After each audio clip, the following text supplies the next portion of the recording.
Hello, in this chess puzzle, there's only one move that'll get you a checkmate in 2 for white. Black king is at the top of the board with rooks either side and a pair of pawns, also the bishop and the knight. White has the king, the knight, the rook, pawn, and the queen. White's turn, and you see the checkmate in 2. Taking the rook on d6 with your knight won't get you the mate in 2. Black can take your knight back, and then when you move your queen into check, the king has an escape square. Moving your queen to e4 won't get you a mate in 2 unless black pushes their pawn to d6, because then you can move the knight out of the way, checkmate the king. Instead, black can attack your queen with the pawn, and now the king has an escape square.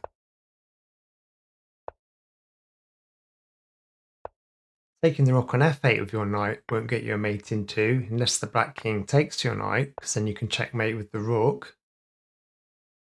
Instead, black can do something like take your rook with the bishop. Now there's no way to get the checkmate in 2 because the black king can take your knight. Moving your rook to g8 won't get you a mate in 2 unless black takes your rook with their rook. Then you can just move your queen in to do the checkmate. Instead, black can do something like take the pawn, checking your king. And now the game actually favours black. Okay, let's have a look at the solution to this one. So pause the video if you need some more time. To get the checkmate in 2 for white, you need to move your queen to b7.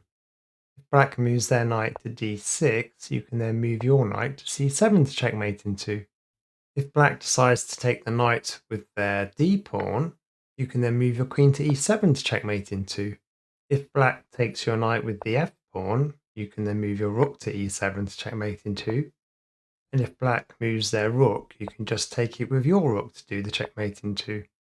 Thanks for watching, please like and subscribe, and I'll see you next time.